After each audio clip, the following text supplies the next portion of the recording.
Welcome to Therapeutic Intentions Podcast. My name is Stephanie Dingbaum. I am a mental health therapist, and I am so passionate about all things health and wellness, personal development, and empowering others to be their most authentic and best versions of themselves.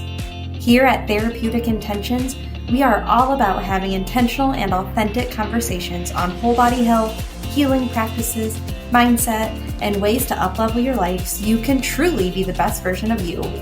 If you are a woman, a mom, hope to someday be a mom, a healer, or just in a place where you want to start prioritizing yourself and your health, then this podcast is for you. I am so glad you're here. If you're ready, let's get to it. Hello, beautiful people. Welcome back to Therapeutic Intentions Podcast. You guys, I'm so excited for today's collab. Not only is it with an amazing female entrepreneur, but it's also my first out-of-state entrepreneur, which gets me so pumped. I've been trying to manifest getting to a certain amount of downloads and listeners, and I just know this is going to help. So I'm so pumped. Also, she's a fellow podcaster. I'll get into doing an introduction for her shortly, but I really felt the pull. So I started the podcast back in March, and I just didn't expect that people would be leaving reviews for the podcast already. So I literally just last week got around to looking at the reviews, seeing what the ratings are for the podcast. Better late than never, I guess. But I did want to do a shout out to the recent reviews that I had for the podcast. So on Spotify, I got a review that says, "I love the down-to-earth, honest person that shows through, and I'm very excited to start this journey of self-help and self-discovery." That's a shout out to my girlfriend, Amanda. Thank you so much for that amazing review. And then I had 2 reviews as well for Apple Podcasts. One says, "I love this podcast, great host and insightful topics. I come away with information that I can utilize into my life on the daily. Definitely a must listen." Thank you. And then the last one I have, which is also from a friend, thank you, Ashley. It says, "I have really enjoyed this podcast. Steph is a real down-to-earth therapist and woman who just wants to empower you to be your best self. Listening to her podcast has been so fun, and I catch myself looking forward to when she releases the next." Thank you guys so much from the bottom of my heart. These reviews just mean so much to me, and I just feel like it's worth coming on here and sharing them with listeners, because you just may not everybody feels like I'm their jam, and that's okay. Like, if I'm not a good fit for you, then don't listen. It's not a big deal.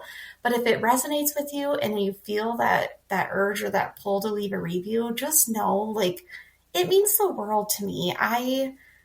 This has been a calling on my heart for a while now, and when I see and read those reviews, it resonates with me, and it validates that I am on the right path. I'm doing the right thing. And so just truly thank you from the bottom of my heart. Thank you to my friends who wrote a review. And just if any of you feel the pull, please do it. I'll give you a shout out in an upcoming episode. Yeah. And also, if you don't want to do a review, just go ahead and rate the podcast. That means a lot to me as well. It also helps to get the podcast out to more listeners, which is great. Moving on, I have an amazing collab planned for you guys today. I have on Natalie Welch, who, like I said, my first out-of-state collab. She is in California. I'll have her do an introduction here shortly. It was complete happenstance how I came to meet Natalie. I met this girl, Lauren, through my business accelerator course that I took back in January. She was also a fellow therapist, entrepreneur, starting her own private practice, and we really got to know each other through the program, and then we stayed in touch after the program ended, after we graduated, and we meet once a month via Zoom, because Lauren's also, she's in Sacramento. So Lauren just completely out of the blue was like, messaged me one day and was like, "You have to meet this girl, Natalie. I just met her. She's amazing. She reminds me of you. You guys have the same energy." And I was like, "Introduce us." It kind of felt like a blind date in a way, because you just never know, But we did. We hit it off. We met like officially, virtually, a couple weeks ago. And after we met online, I was like, I got off with her and I was like talking a mile a minute. I was just so pumped. It just truly, our energies felt so aligned, and I just love what she has to share. And I love her story. You guys, she's just a wealth of knowledge. I feel like I say that about every collab, but I just have the best people that I bring on here. I feel so blessed. So that's how I got to know Natalie. I hope you guys truly walk away today with a nugget of information that resonates with you. I know I did from the first time her and I met. Yeah. Oh my gosh, Stephanie, thank you so much for all of that. It's so true. We really did hit it off, and I was very excited when you invited me to come and be a guest on your podcast. And we were supposed to do this like a week or so ago, and I had walking pneumonia. Like, who the heck gets walking pneumonia? But I'm fine. Here we are. So yes, hi everybody. Thank you so much for listening to this episode. I'm so glad that you're here and listening and tuning in. I am a registered dietitian, nutritionist who specializes in working with moms prenatally and also in the postpartum period. And what I'm really here to do is like provide what I wish that I had when I was going through the transition of motherhood into motherhood and through motherhood. So I help them figure out how to best nourish themselves. And that, I mean, you know, when you think of dietetics, I think a lot of people think of just food, like nutrition, and that's it. Yeah. But you can nourish yourself in so many different ways. So you can nourish your body, you can nourish your mind, you can nourish your relationships. And all of these things are put to the ultimate test when you become a mom, because your identity completely changes. Just everything about your life changes. So I help moms do this through food, yes, but also through just lifestyle things and relationship things, communication, their nervous system, all these different things. So I want them to have energy. I want them to have confidence. And I want to provide that kind of like best friend relationship that's also their guide, that's also their professional support as they go through this sometimes really challenging time, because they deserve that and they need that in this season of life. And so I have 2 programs that I offer. I'll talk about them more probably at the end of the podcast when I go into, you know, more detail about like what I provide. But I have 2 different 3-month programs, and I support them, you know, throughout one of the most intense transitional periods that they'll ever go through. So there's the Postpartum Prep for Moms course, which we would start prenatally. And then there's the Renewed Mama, which we would start if you are already in the postpartum period, out of the newborn phase, ideally. So you have a little bit more time to kind of spend in this one-on-one program with me. I'm also a mom myself, which is, again, what led me to this population of women in particular. I have a 2-year-old daughter at home, and she is the light of my life and also the biggest stressor in my life. And she's like the everything of my life, right? So I've also have some training as a birth doula. I never went off to actually like fully become and like work in charge as a birth doula, but I did get to attend a couple of births, which was like amazing. That I think was a huge turning point for me. I've always been kind of obsessed and fascinated with like the female body and birth and pregnancy and all of that. And that really solidified it for me. That was back in, like 2017. So that really opened my eyes to like the actual birthing process and the different experience that women can have. And, you know, just being there firsthand and experiencing and witnessing it is really a gift to even be in that space with another woman. That's amazing. And I'm also the host of my own podcast. It's called Birth of a Mama. And we talk about all things pregnancy, birth, and postpartum and beyond. I have women come on and share their stories, kind of like a birth story podcast, but we talk about obviously pregnancy and birth because that's the preface to postpartum, of course, but we go into more detail on the postpartum period. And, you know, I ask lots of questions regarding to the real life aspects of being a mom in those early days and beyond. So I also have guest experts now. It used to just be stories, and now I'm starting to bring other people on to talk about, again, just all things motherhood. So yeah, that's kind of me. You are truly like a jack of all trades. I love it. So when you did the doula stuff, was that prior to becoming a mom?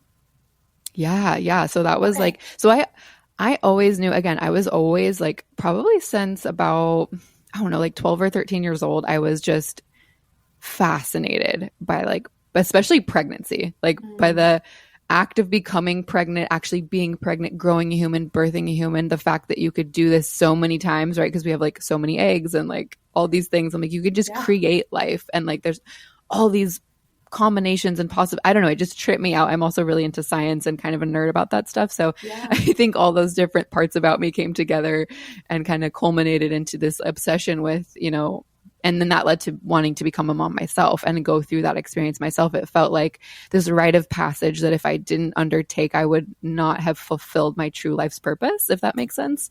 Yeah. So before I became a mom in 2022. My daughter was born in, I feel like I count being pregnant as almost like the beginning of becoming a mom, right? Because it's different for men because they don't go through that whole process of the pregnancy, and it often takes them a few months to really hit them. I've noticed this in working with clients that, I'm helping the mom, but I'm also helping the dad, right? Or the partner indirectly, or even sometimes directly. They'll come to a session or something. And I think that's actually really important and helpful. But what I notice a lot is that the moms will have a session with me and maybe dad's not there. And we're a couple sessions in and she's talking about how all of a sudden it's hitting him and he's struggling, and maybe some, and men can, and partners like non-birthing people can also struggle with mental health disorders and things like that. It's not just, postpartum depression, anxiety, and things like that for mom.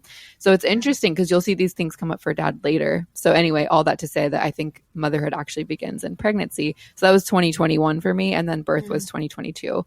And I think I did the doula training and attended some births as part of my training. That was back in, the mid-teens of the 2020s. I think 2017-ish is what is. So a few years before. Just what an amazing gift that you experienced being a part of this birth prior to yourself experiencing birth. I just think that's beautiful. That's cool. Yeah. Yeah. I just have always felt drawn to it, which is interesting because, of my own experience into motherhood, which is what led me to want to help other moms. Is I wanted it so badly.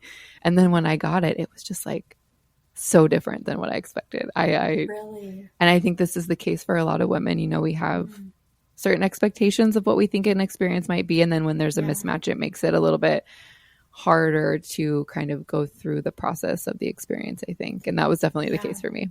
With all this build up around my fascination and my love for it and helping other moms, but then going through it myself and realizing, oh God, this is so much harder than I thought it was going to be, or just so much different in so many ways than I thought. And it's meant to be hard. Right. That's what I hear from all my friends, honestly. Can you speak a little more to that? That mismatch between reality and expectation. There's so much I feel can be said on that, but with your experience with becoming a mom, can you just shed some more light on that with your experience around that? Yeah. I think so. I can speak from my own personal experience, of course, and that'll be different from, the next person and the next person. Yeah. But there's so many ways that two individuals can come together and create a baby, right? There's so many possibilities. And so for me and my husband, at the time he was my fiance, we got pregnant by accident a little bit before we were quote unquote ready, which the term, being ready to have a kid is first of all, very subjective. And I honestly, truly, and I think this is said, and so maybe it's cliche, but you're never really ready. But it's so true because nothing's ever going to be perfect. There's never going to be the perfect time where your finances and your job and your home life and your relationship and everything is just, perfectly aligned and where you want it to be. Yeah. Also, I think we're always striving for something better and different all the time. We are always putting off our happiness and our readiness and our contentness for, the future, whatever we achieve something. So due to all of that, I think you'll never really be ready. But anyway, we were in that boat, not feeling ready because our wedding was 6-7 weeks away when I found out. And I was just okay, we're starting off with not what I expected, right? This is not the experience I thought I had envisioned in my mind, planning it out and having already been married for a year or so that we could have that and enjoy that newlywed phase without the demands and pressures of pregnancy and being a new mom and being new parents. Yeah. So that started it off a little bit challenging, especially because my own husband, he was the type that was kids maybe someday, Yeah. definitely only with you. Like, you're the only person I would do it with because you want it so badly. So I guess, yeah, if I were to have kids, it would be with you.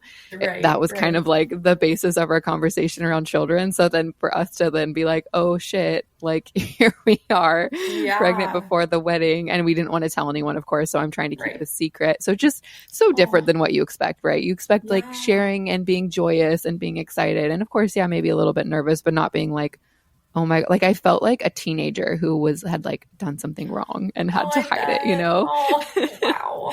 So it was like Oh, just not the experience, just straight out the gate, like not the experience I expected into motherhood. And do this you is very feel, common. I agree. Do you feel like you were almost, and I don't want to put words in your mouth, Natalie, but do you feel like you were almost like shaming yourself because of how it Oh yeah. happened? I mean, which I Yeah. hate that for Honestly, you, I know. I that know. that was your And experience. yeah, it was my experience. And I think this is why it's funny that I'm saying this now, because for a long, long time, I was like, absolutely, I will never have another child. And we'll probably get Oh, into more details of as to okay. why. But Okay. like, here I am now, right? And I'm like, I could maybe do it again. And that also Yeah. is the thing that happens. I think we have this amnesia effect that has Yeah. probably allowed us to maintain the human race because Hmm. being a parent is very challenging at times, physically and emotionally very painful. It's also Yeah. very joyous. I don't want to make it sound like it's this awful thing, right? No. There's two opposing, like dichotomous emotions that and feelings and experiences that can happen at the same time, and that is the epitome of motherhood, I would say. Hmm. So just because I'm saying all these things and this was my experience doesn't mean that it was only bad and only hard, right? There are so many amazing pieces of it as well that I would not Oh, trade for the yeah. world. And I honestly, even with the experience that I had, I probably would not go back and do it over again. Just like with any hardships in life, right? Like they make Yeah. us who we are. They make us Yes. better. We come Yeah. out the other side with perspective and Hmm. empathy and understanding. And it's led me to be able to help other women, right? So I would not change it for the world, but I Right. also want to, you know, tell it like it is and like be Right. real. And that's my whole kind of philosophy and premise with like my podcast and what I do as well, is to help other women feel heard and seen and validated in their journey, which is often going to, involve struggle. Um, Absolutely. so, so yeah. Yeah. Sorry, I That's feel like I just went well on a said. tangent. No, no, you're fine. That was interesting. I didn't know some of that, so that's fascinating to Yeah. me. Yeah. One thing I want to ask you about. So before I even met you, Lauren had brought up this term. I'm probably gonna botch it. Matrescence, which Oh, was yep. a new term to me. I literally had to stop her and I was like, I don't know what you're talking about. Please explain. And then you and I met and you talked about it more. And I don't know if it's because you guys are out in California and we just don't hear that term here in the Midwest, but I was fascinated. So I do want my listeners to know about that. Can you expand on matrescence and all that that encompasses, I guess? Yeah. Yeah. So this is a term that I also did not know existed until recently. I had no idea. And this is, I think, in and of itself, a problem is that we don't label this. We don't know what it is. We don't educate about it, right? There's this Right. huge gap in care for women, especially care for moms, maternal health care in general, right? So Yeah. we can kind of think of it in two other forms as well across the lifespan for a female, right? There's these different transitional periods that we go through as women. And there's one kind of in midlife if we become a mom that's called matrescence. There's one in earlier life when we go from like a girl to a young woman Mm, called adolescence. This is also true for males. They also go through adolescence, right? And then there's for females only menopause, right? So that's right. in the later stage of our life, the later transition that we go through. So there's these three phases or transitions that we go through in life that have to do with like hormonal shifts, mostly hormonal shifts, but also they're very emotionally driven. They're very Mm. physically driven. They're very spiritually driven. There's all these Yeah. facets, right? So we talk a little bit about adolescence. There's education that we give to our children and as they, Right. what to expect. Hey, your body's going to change. You're going to start having these different kinds of feelings. You're going to notice this, you're going to notice that. We Mm. prep them for that so that when they go through the transition, they don't feel shame, they don't feel weird, they don't feel disgusted or like Right. wrong for Like having it's these new emotions and normalized. feeling. Yeah, it's Yeah. normalized. This is a normal Yeah. part of life. You're a human being and you're going to go through it's inevitable, right? Like we all go through this. So that's adolescence, and we have, I would say, a decent amount of like education and preparation for that transition. Then there's menopause at the kind of like later phase of our life, right? At least as females. Of course, men don't go through this, but women do. Right. And that, again, hormonally driven. It's a shift. It's a change from being from menstruating to not menstruating. So like from being our fertile years to the next chapter of our life that I think could use some better education and some better preparation. I think, Yeah. at least we know what it is. Like we've at least heard the Right. term menopause. And as females, we're like, oh yeah, I know generally what to expect. Like I'm going to stop getting a period. I'm probably going to have some of these symptoms that are very common that you hear people talking about. And I know that it's because my hormones are dropping. Like most women kind of have an idea, and that's about the gist of what it is. I think there could definitely be more support. I think that we try to like cover it up, and we're so obsessed with youth in this culture that we like are terrified of going through menopause. And if we're not fertile anymore, then we're useless to society, which is a bunch of BS if you Yeah, ask it me. So is. I think Yeah. we could do a much better job of preparing women for that phase of their life and really empowering them to go through the transition, and to welcome it and to like walk into their wisdom is what I kind of say is like that next chapter of your life can be so amazing. But I think we don't totally normalize it. However, at least we're aware of kind of what it is, right? Oh yeah, Then there's absolutely. matrescence, which is like that mid phase. It's those fertile years, and it's the transition of becoming a mom. So it's the transition into motherhood. And we don't talk about this one really at all. I mean, I think as of very, very recently, and it's probably just because I've learned of the term and now I'm looking things up on my phone, and Probably. how, they're always listening. And so as I soon was as you gonna start, say that. Yeah. yeah, Yeah. because before I knew what it was, I wasn't seeing things on my social media. I wasn't seeing, articles, and I wasn't finding other people that were talking about it. But now that I've kind of become interested in it and I've learned Yeah. about it, now I'm seeing so much more. But again, it's like the chicken or the egg, probably Right. because I learned about it first. Now I'm seeing it more. It's not just becoming more prevalent.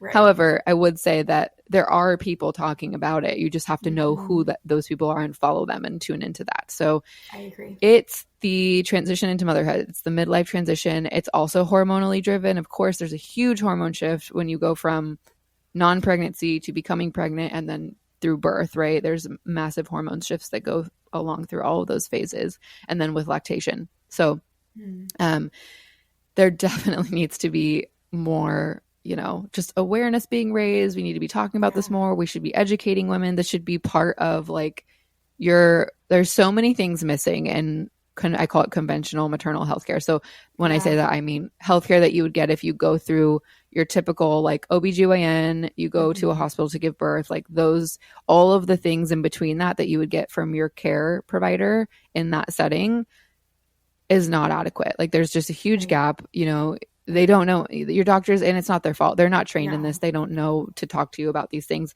and that's okay. But then bring other people into the process and make them part of the process and make that a standard of care, which we don't do. So there should be education and preparation and training around like what to expect as you go through this transition, which is like the biggest one, bigger than adolescence, bigger than menopause by far, because it's completely life-changing and identity shifting, and your hormones are changing. You're changing physically. You have a completely new body.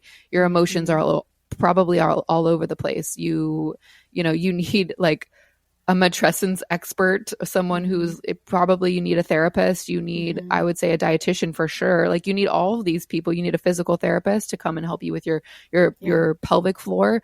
All of these things should be integral and just built into part of your care from pregnancy to birth and postpartum. Yeah. And it's just not. Yeah. No, so not in the Western world. It's not. I agree. yeah. And fortunately, I've really gotten into all of these services. Like I'm already hooked up with a pelvic floor therapist that I see more like preventative. We're doing a variety of different things, and That's I'm awesome. not working with a nutritionist yet. Keyword yet. I have a therapist. Like I feel like I'm doing all of these things almost like in preparation for that time to come. I actually it's funny that you say that because I got together with a gal on Friday. Actually, she's going to be coming on the podcast later this summer, but she's a human design expert. And she just gave me a really good perspective on the weight that I've been experiencing with our fertility journey. And she told me that my mind, my soul is being prepared for this journey, like spiritually, emotionally, physically, for my body, mentally. It's like your mind is going through all of this preparation for that next role, and not a lot of women get that.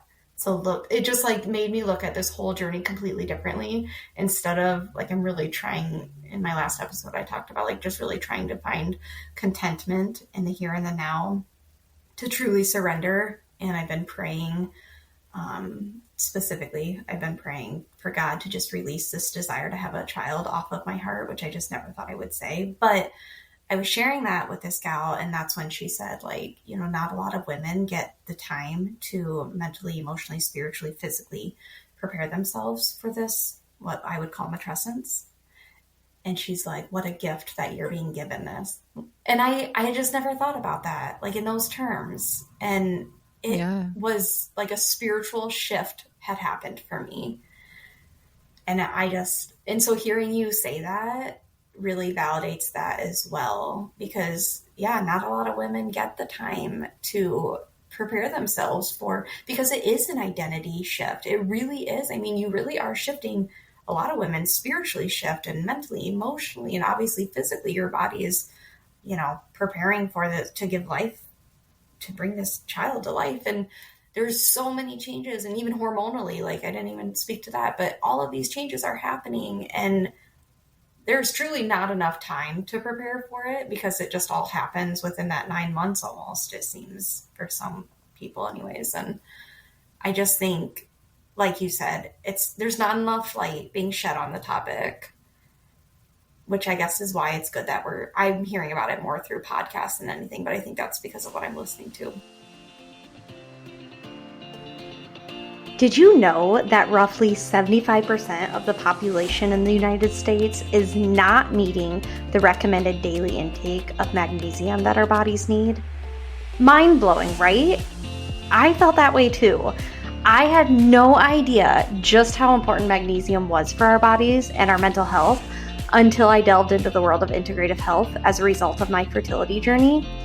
2 years into our fertility journey, I connected with an integrative health practitioner who completely opened my eyes, you guys. Through a bunch of at-home lab work, I actually found out I was deficient in magnesium, which, not a big surprise now looking back. On top of taking an organic magnesium supplement, my practitioner actually had highly recommended I use topical magnesium. She specifically recommended Good Night Lotion from Earthly Wellness. I had used a few of Earthly's products before this, and I loved the company and what it stood for. So honestly, I had no doubt in my mind that this product would be a good addition to my daily routine. At this point in the fertility journey, honestly, I was just willing to try anything to help. When the lotion arrived, I made it a part of my nightly routine to put it on my arms, my stomach, and legs every single night before going to bed.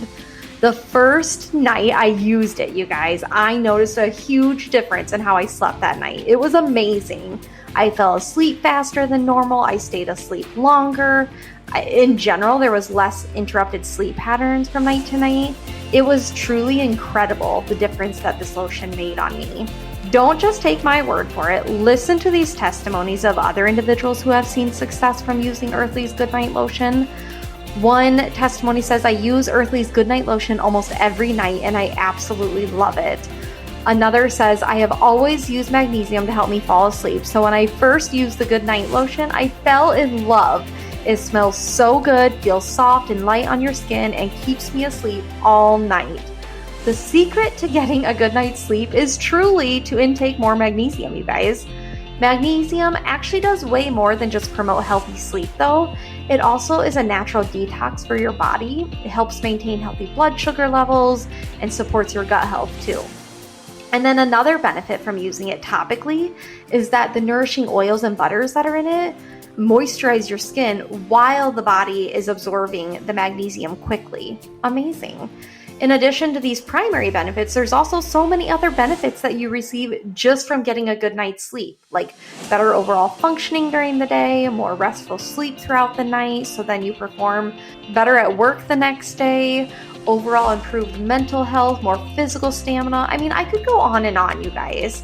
So be honest with yourself. Could you stand to improve your sleep habits? We all could. I would never recommend something that I myself haven't used and trusted long term. I've been using this lotion for 4 years now. The benefits continue to help me. In the 6 years of our fertility journey, I have worked with multiple integrative health practitioners who all recommend Earthly wellness products to me, and they all swear by them too. The Good Night Lotion is just one of many quality, clean, non-toxic products that Earthly has to offer. And honestly, that's another amazing benefit of ordering through Earthly, is that all of their products are completely clean, non-toxic, which means they have absolutely no parabens, no phthalates, no fragrances, no preservatives, no allergens of any kind like corn, soy, gluten, dairy, or nuts, no junk at all in their products. And if you're like me and you're trying to rid your home of toxic products, then Earthly truly is your go-to place to shop. As a mental health therapist in a small rural county in eastern Iowa, I recommend this product constantly to clients who disclose that they struggle to get good sleep or if they suffer from insomnia. I always suggest trying something holistic before using any kind of medication or something that the body can become addicted to. That way you don't have to worry about experiencing any side effects as a result.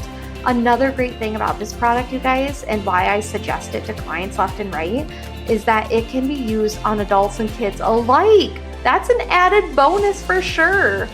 If any of what I shared resonates with you and you want to purchase this product or any other Earthly wellness products, check them out through my affiliate marketing link, which I'll link in the show notes of today's episode. Also, for a limited time, if you're a first-time user of Earthly products, you can get a discount using code CHOOSENATURAL. That'll give you a 10% discount off your first order. Again, if you didn't hear it the first time, use code CHOOSENATURAL, that's in all caps, and you'll get that 10% discount on your order. If you're a returning customer of Earthly's and would also like a discount, for a limited time only, I'm offering the code COMEBACK to get 10% off your order as well. Again, the code is in all caps, COMEBACK, COMEBACK. Improve your sleep today, feel better mentally, physically, emotionally. Seriously consider making Earthly Wellness a part of your health journey today, you guys. You will not regret it. All links will be in my show notes for today's episode if you're interested.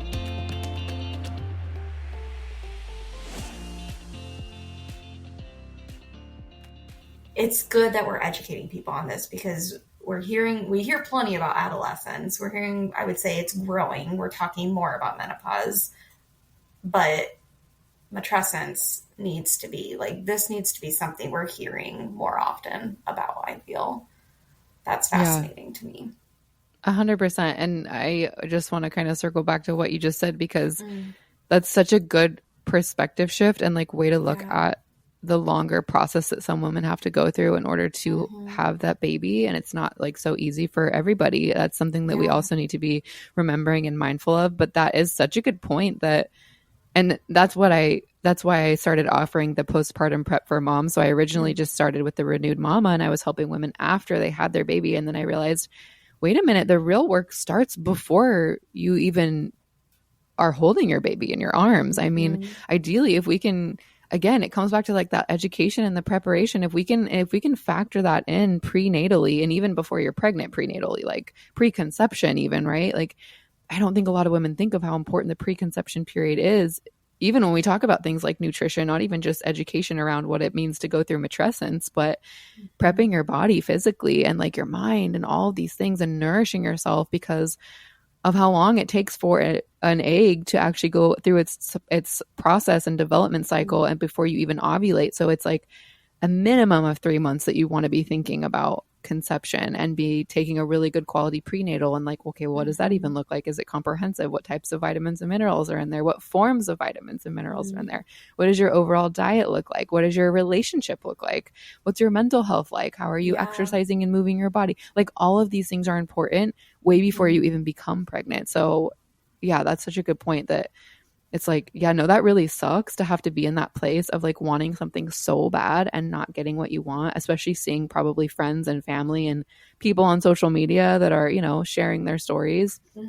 I imagine that to be really painful. I don't know that experience because I kind of had the opposite experience of like getting pregnant on accident and not even, you know, being ready in that sense. So there's like two opposite ends of the spectrum, right? But still, I also didn't have that like preconception preparation. I mean, I had the interest and I had the like fascination and stuff. So I feel like I had already kind of done some work, but I hadn't done like the personal work. You know, it was like I was serving others and like interested on like a general, more surface level kind of, you know, type way. So it's much different when you're going through it yourself. And so anyway, I just think that that was a really nice piece to share with your listeners because it's so important.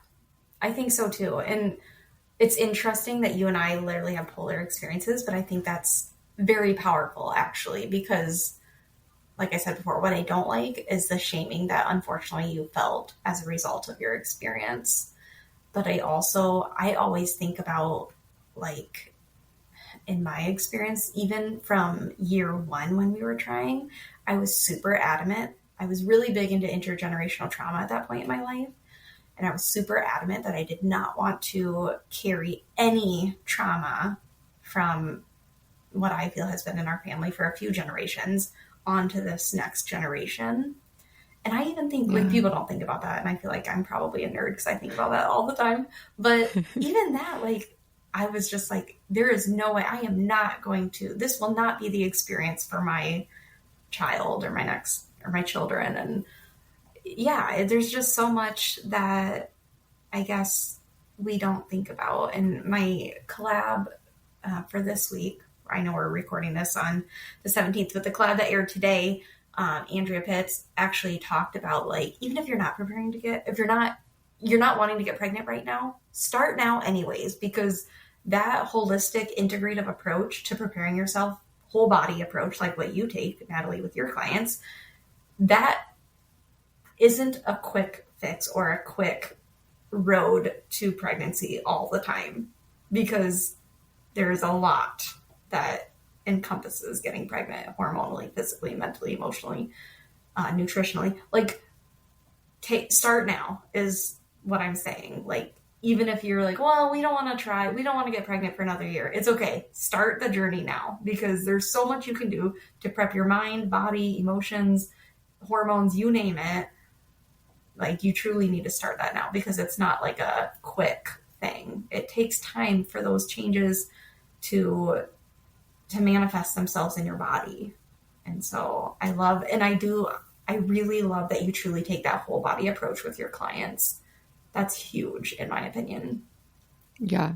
Honestly, a year preconception is the ideal time to start, which most people, you know, I think it's like around half of the pregnancies, at least in the United States, are unplanned. So if you consider that, that's at least half of the people that are definitely not probably preparing, you know, before they get pregnant, because it's not planned. So they weren't doing probably anything to prepare themselves. They weren't taking a prenatal. They probably weren't maybe necessarily being mindful of their nutrition. A lot of people drink in excess. So all the, you know, those things are doing a disservice to your body. And not that you have to be perfect, but it does really help, and it can really make a difference if you are mindful about it pretty early on. I mean, a lot of people think, oh my gosh, a year, like that's so long before, you know, but yeah, I mean, because of it's like 273 days or 270 something days that one egg takes to go through its full developmental cycle before you would ovulate that egg. So if you consider that, that's almost a year. That's like 9 months, right? Yeah. So yeah, a year is a great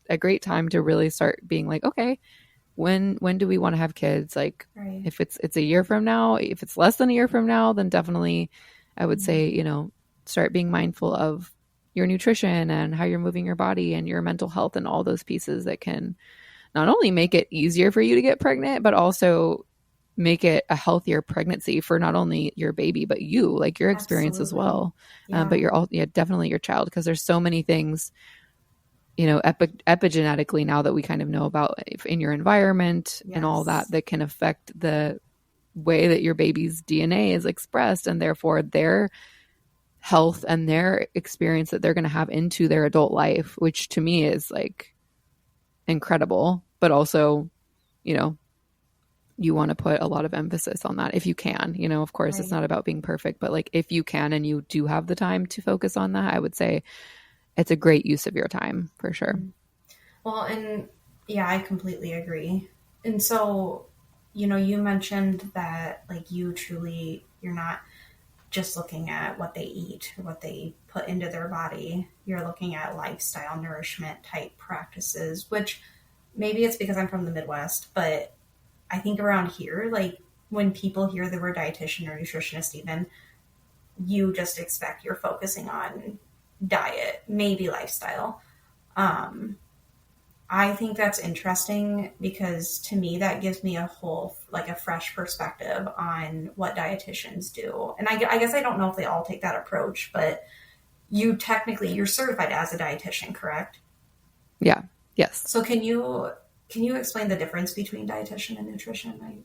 I know you explained that to me, but no, I'm so glad you asked this because I think this is a huge kind of misnomer, or like there's a lot of like I don't think people truly understand the difference. So I think this is a great question. So to become a registered dietitian nutritionist or a registered dietitian, we just recently added on like being able to say registered dietitian nutritionist like a few years ago, because for what I'm about to explain about the difference. And it's because we wanted to make sure that dietitians were capturing the nutritionist term, but nutritionists can't capture the dietitian term, if that makes sense. So like registered dietitian, you have to go through a certain amount of schooling, you have to do an internship, and then you have to sit for a national examination, and you have to have like a minimum passing score in order to become credentialed through the CDR and, you know, maintain that credential through continuing education units every 5 years. We have to have 75 continuing education units. So it's similar to becoming like a registered nurse or something, right? Where you have to go through an accredited university, you have to get a certain level of degree, and you have to, you know, pass all of these different stages and then become registered or become certified. And then in some states, you have to become licensed as well, which a licensure is like similar to what a doctor has, right? Like a doctor has to remain licensed in order to practice. Right. The tricky part about that is that not every state requires licensure, but every state does require that if you call yourself a registered dietitian, you have to have gone through the steps to become a registered dietitian. So those are, as of 2024, so as of this year, it used to be you could just have a bachelor's of science. Now you have to have a master's degree. If you already had a bachelor's, you're kind of grandfathered in. You don't have to go back and get one. But if you were to go become a registered dietitian now, you'd have to go through, you know, your undergrad, and then you would have to do a graduate schooling. After that, you also have to complete, so that's so many years of your life, right? And then after that, and money, a lot of money invested. Right. After that, you have to do a dietetic internship, which is 1,200 supervised practice hours. So you have to get, you know, basically these supervised practice hours, or this like supervised experience, unpaid, in different settings of dietetics, because there's all these different places. Dietetics is a very kind of wide practice field. There's lots of things that you can do as a dietitian. Again, I think a lot of people think, oh, it's just food. You're just in a hospital, or you're working with clients one-on-one, but you're always, you know, you're like the food police. I think I get that a lot. Like, we're the food police. We tell you what to eat. We tell you what not to eat. Not true. There's so many things that we can do. So there's community aspects and, you know, roles that we can play. There's hospital, and like, which is clinical. There's like food service in a hospital. There's food service in a lot of other places. There's government roles we can play. There's the, you know, private sector roles. There's working for yourself in private practice. There's working for retail businesses, working for fitness companies, working for in the supplement industry. You can work for so many different areas, right? So you kind of touch on all these a little bit in the internship, and then you have to pass that. So you have to get passing, you know, reviews and grades from all of your preceptors, and getting into one of those is also not easy. You have to, it's very competitive. It's like last time I checked, and when I went to my internship, which was now like 4 or 5 years ago, it was about a 42% match rate. So it's also like not everyone even gets into an internship, and they're unpaid, and they don't qualify for student loans. So you have to pay for them out of pocket. They run from like $5,000 to $20,000. So they're not cheap. So yeah, that's the next part. And then after that is when you would be eligible to then sit for the national examination, and you have to pass that also with a passing grade. I know people who've failed it like 5-6 times. So it's not an easy exam. Yeah. And then once you pass that, you have to uphold the credential with that, those 75 CEUs every year. So that's an RD. That's a dietitian. Then we have nutritionist. Pretty much anybody with any background, I could go on there. If I wasn't a dietitian, you could go on and sign up for any online program that says, oh, become a certified nutritionist or become a whatever they want to call it. And you'll get like a little certificate after you complete the online course. And they're not accredited. They're not, regulated by any governing body or entity or anything like that. So that's kind of the difference, is that anyone can go become a nutritionist by taking an online course or, kind of the self-study kind of path, versus a dietitian. It's very rigorous. It's all accredited. It's all, managed by governing bodies that continually go and check and uphold some level of like standards that you have to meet. Okay. Interesting. Yeah. It sounds like the dietitian journey is very similar to my social work journey. I mean, social work is very general too. And you can go into very specific, like you do private practice, you can work for a government agency, state, whatever. Right. So yeah, it sounds like that journey and all of the expectations that you have to meet for it are very similar. That makes more sense. Okay. Yeah. I appreciate you explaining that, because I just feel like probably a lot of people don't know the difference, honestly. No, they don't. And honestly, it's actually funny that you asked that too. And I should probably kind of circle this into my Instagram handle. So I'm the mom's nutritionist. And a lot of people ask me like, what's the difference? Like, you're a dietitian? Are you nutrition? Are you like, are you both? Like, what is the difference? So the reason I chose nutritionist in the handle of the title is because I think a lot of people don't know, to this whole conversation point, what a dietitian is, or like all that it encompasses, or even what some people just don't even know what that term really means. Like I think nutritionist is maybe sometimes a little bit more practical or more kind of layman's, because it has the word nutrition in it, even though that's not the only thing that we cover as dietitians or even nutritionists. When they practice, they probably work on lifestyle things as well. So I just put that in there just so if people were searching for the word nutrition, it would be more likely to pop up, because I just think it's a more well-known term that's being used. I get called a nutritionist by people all the time, even in like professional settings. I'll get people refer, oh, here, go talk to Natalie, the nutritionist. So that's kind of why I chose that. So I love that we got to talk about that and kind of explore the difference. So a dietitian can and is a nutritionist, but a nutritionist is not necessarily a dietitian. Right. And I know I told you this last time, but I think it's even good for listeners to know, like, that's very similar to in my field. So any therapist could become a life coach, but not every life coach can become a therapist. Like you could become a life coach. It's very similar, I feel like, to what you're saying, nutritionist versus dietitian. Yeah. And sense.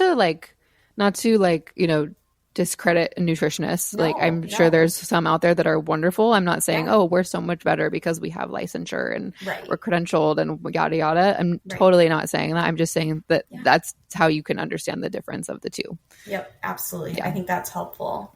So I do want to pivot a little bit, because I'm really interested in these programs, and I have no doubt that my listeners are. I would love for you to share. So you focus on prenatal and postpartum as a coach, or as a nutritionist, sorry. But coach too. I also call myself a coach. So yeah, that was accurate. I feel like that's totally your title too. Yeah. Yeah. But I want listeners to know more about your programs, because I'm super intrigued by them, and I'm not even mom yet. So I would love for you to just spend some time talking about the programs that you offer and how you focus both on the prenatal side and the postpartum side of things. Yeah. So I have currently my two programs. The first is, so the one that I kind of was born first was the Renewed Mama, is what I call it. And that's the one where, I would start working with mom after she's had her baby. Ideally, she's like, at least 4 to 5 months postpartum, just because I want her out of that newborn phase and to be able to kind of like have a little bit more time and slightly more energy to devote to, because, we are working on a one-on-one capacity, and this is because it's one-on-one, it's not super cheap. And so because you're making an investment, I want you to be able to show up for yourself. And it means you have to come to these one-on-one sessions and be present, and then be able to work on some things that we work on together in the session, when you're outside of the session. So because of that, I want you to kind of be out of that like newborn first 40 days, fourth trimester, what I call that can be kind of like a fog, so that you have that time and that like little bit more energy to devote to this. And then the whole idea is that we get you feeling even more energized. We get you feeling more alive. We get you feeling, we get you figuring out like who you are. I don't like saying back to yourself, because I think that kind of insinuates that you need to get back to something. And I want to get away from that messaging and say, no, we want to move forward. We want to move forward in your life, right? We're not going back to anything that's in the past. Right. We don't need to bounce back to anything back there. Like, no, in a way. Exactly. We're like graduating, we're up leveling, we're moving forward, like whatever term resonates and makes you feel good. And like, that's what you want to move and strive towards, is what we can call it. But in that process and working together, we're really working on, who are you now? What things do you like? Because a lot of times we forget, as we become moms, like especially going through it for months and months and months, especially in those early days, it's like you're kind of repeat the same thing over and over and over, and you're in survival mode and you don't have time or energy to dedicate to the things that you maybe liked before.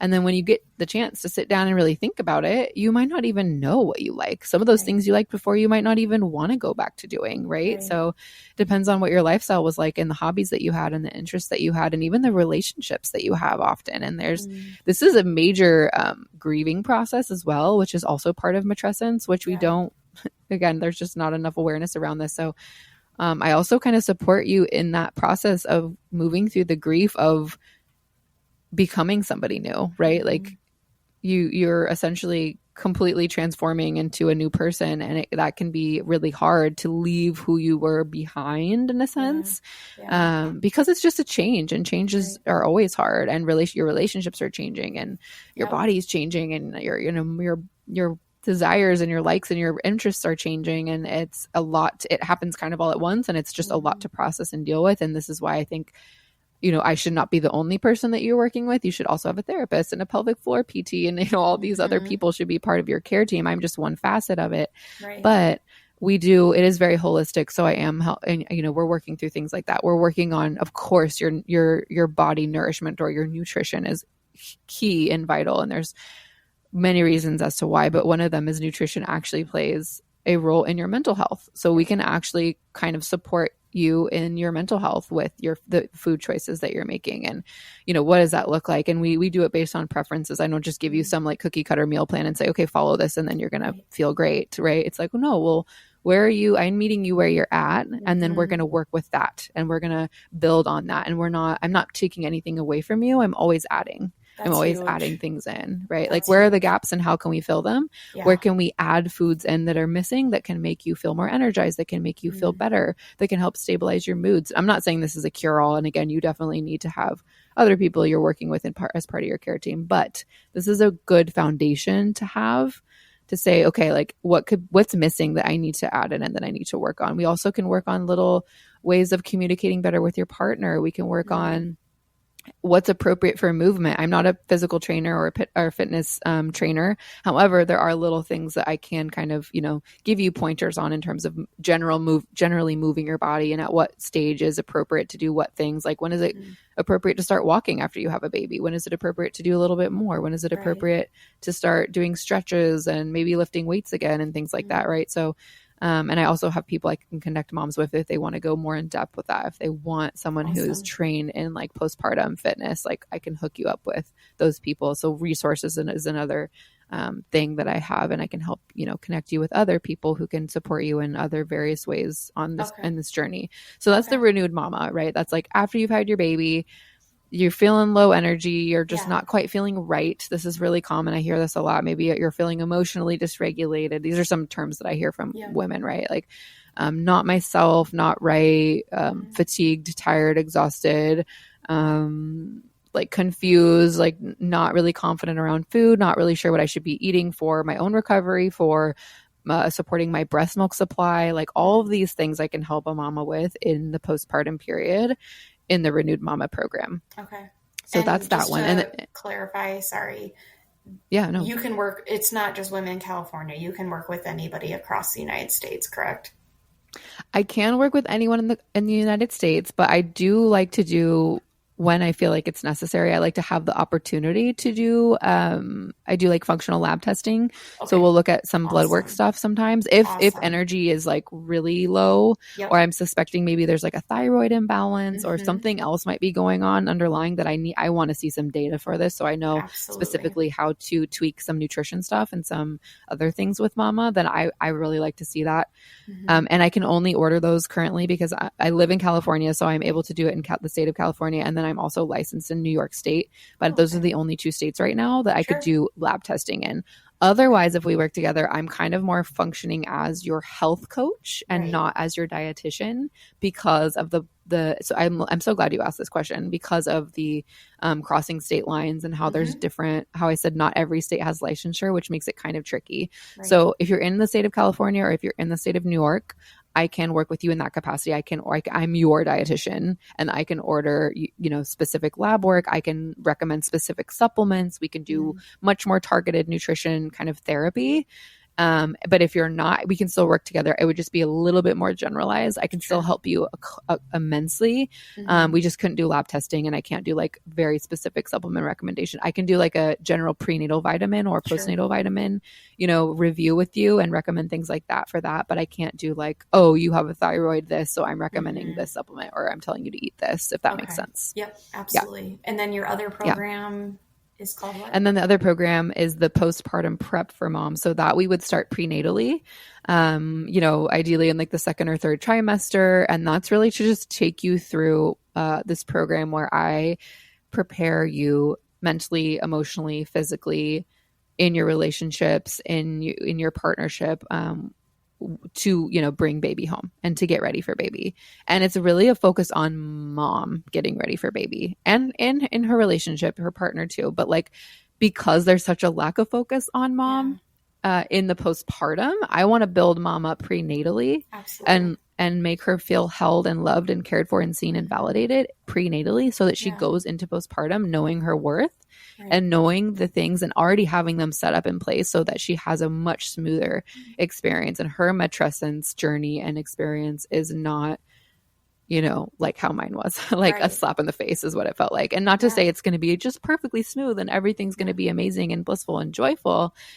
No, it's probably not, but you have someone, you have me at least that you can reach out to. You've done all the preparation work. I even offer some postpartum, like if you're local to Sacramento, I can come to your house and I can offer these, they're little like one-offs that you can add to the package if you want the extra support once baby's there. Because typically we would stop working together after you give birth, but you have everything you need to go into that first 40 days or that 4th trimester, feeling really confident, having all the resources that you need, all the things, your freezer's stocked with food, or you have a meal train, you have all these things in place, right? You have your support circle, you know exactly what you're going to want and how to ask for it. And you've set your boundaries. All of this stuff is taken care of. And then if you want additional support and you're local to Sacramento, even if you're not local, I offer this virtually, but if you're local, I can physically come to your house and do almost like a postpartum doula check-in where it's like their little 4-hour sessions, or I can do virtual check-ins as well, where they're like hour snippets and we can spread them out over the course of like a week or something. So that's the postpartum prep. So we really focus on similar things to after baby, but we're doing it before to prepare you, right? Yeah, those are 2 really powerful programs, they sound like. So that's amazing. Definitely a need for moms. I love it. Thank you. Before we wrap up, though, is there any upcoming events, opportunities, future goals, whatever you want to call it, for your business, your podcast, yourself personally, that you want to share with listeners? Yeah. So I am considering adding another service to Natalie Welch Nutrition, which is kind of like my overarching business name. And it's a food delivery service, because as much as I can help mamas doing what I do with the 2 programs already, which is amazing, there is something to be said about that early postpartum, which is kind of right now where I'm not serving too much, right? Like that first 40 days period where I don't really, it's like I work with you prenatally and then I work with you once you're like out of the first 40 days. But I was like, I don't want to miss out on that really crucial window of time, right? That 4th trimester that's so tender and so emotional and so important that we're being nourished. But I just knew that it wasn't feasible or practical to ask mamas to show up with me one-on-one in that capacity during that time. So I was like, well, how else can I serve them? A food delivery service, because nutrition is so important in those early days for healing and recovery and your breast milk supply. So I was like, okay, I could, have a menu. I kind of already I have recipes already that I provide in my programs.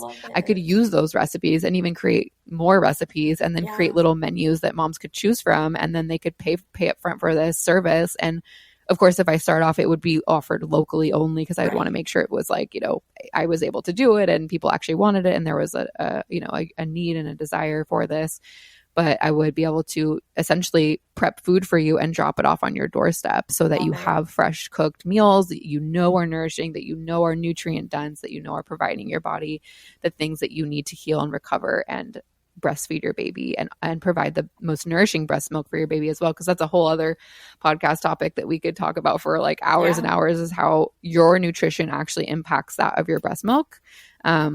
So, knowing you're getting food that's going to be supporting all of that, and you don't have to think about it, and you just have to open your front door, grab it, put it in your fridge and heat it up later. Like that to me is a great way to serve moms in that period. So I'm figuring out, like, that's in the works. So that might be coming soon. Awesome. So if anyone out there listening is interested in that, you can, hit me up, go to my website, send me an email, and we can chat about that, especially if you're local to Sacramento, California, because I could deliver it, to you in that region. Eventually, if it took off, I'd love to do an actual like shipping service with that as well. But since it's in the infancy stage, we have to see if it's feasible first. But that's kind of my new baby. That's exciting. Awesome. And so you are open to new clients, right? Yes. 'Cause I'm very new. So the next 5 mamas who join, I'm going to call them founding mamas. So I have this 50% off kind of deal going on right now for the next 5 moms who want to join either program. Normally, you can go to my website, which is nataliewelchrd.com. And you can see, if you go to the Let's Work Together page, you'll see the different programs kind of laid out there and information about both of them. And then you'll see pricing. I have to update the pricing for the postpartum prep, but the renewed mama is up there right now. So you'll see the difference. I have like the full cost and it's kind of striked out. And then underneath is the 50% off, which is a huge deal. It's so affordable right now. So if this is of interest to you, if you're in either phase right now of life and you want this kind of guidance and support and you want me to be your Matrescence bestie, then I highly encourage you to go check it out. Go to the website and look at that. That's amazing. That sounds like such a great deal. Oh, I love that. Yeah. Awesome. Before we wrap up, I have some rapid fire questions that I use with all of my collabs. So what is a book that you are currently reading? Oh, I feel like I'm so I am, but it's like, it's always about what I do, right? So it's called Real Food for Fertility, and it's by Lily Nichols and Lisa Hendrickson Jack. I actually have it right here, so I'll flash it for you guys. It's this book right here. Oh, love. Oh my gosh. Okay. So good. Everything about preconception nutrition, basically. Okay. Love it. So I'm learning about that. Yeah. I will definitely link that in the show notes then. What is one thing you can't live without besides your phone? Oh, food. I'm obsessed with food. I love to eat. I can relate. What is your current go-to podcast? I've been listening to Are You Menstrual lately by the Hormone Healing RD. She's Amanda Montalvo. She's amazing. I love her podcast. Interesting. I have not heard of that one, but definitely will add it to my list. What is one song that you have to sing along to whenever it comes on? Okay, lately it's been Teddy Swims' The Door. And my 2-year-old daughter is obsessed with this song, so we put it on and I dance in the kitchen in the morning and she claps for me afterwards. It's really cute. Oh my gosh, I love that. That's perfect. Now I have to give it a listen. Yeah. What's your favorite way to relax after a long day? I love to do kind of nothing. So that could be like taking a bath or just laying on the couch and scrolling my phone mindlessly, which I know is not good, but it does feel kind of good. Or taking a walk. The sun's, doesn't set till a lot later now. So after my daughter goes to bed, if it's still a little bit light out, I love to go take a little stroll, put in a podcast and listen to that. Yeah. I love it. Awesome. Natalie, I'm so appreciative that you came on today. Everything you shared is just, I'm so excited to share it with all of my listeners. And I don't want to speak too soon, but there may be a need to bring you on again in the future. There may be a part 2 with Natalie in the future, because I just think she has so much information that she can share. I love that you can talk to, like you mentioned earlier, how nutrition can impact breast milk. Like, I'm just intrigued. There's more I want to talk about. There's more I want my listeners to hear about. So we may have to plan something in the future, because I definitely think there's so much more you can probably share than what we even touched on today. So yeah, I would be honored to come back. Awesome. Just let me know and I'll be there.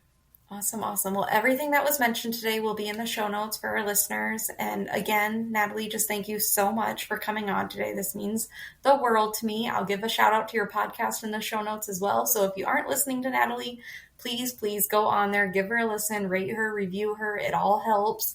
And yeah, if today was helpful for you guys, do the same. Even if it wasn't, like, it didn't really resonate with you in the current journey of life that you're in, but you maybe thought about a friend or a family member that could really benefit from listening, share it with them, screenshot it, share it with whoever you feel could benefit from giving it a listen. And as always, if you do rate or review the podcast, I'll definitely give you a shout out in an upcoming episode. So thank you everybody for tuning in today. And until next time, I will talk to you later. Thank you so much for listening to us. It means so much to me.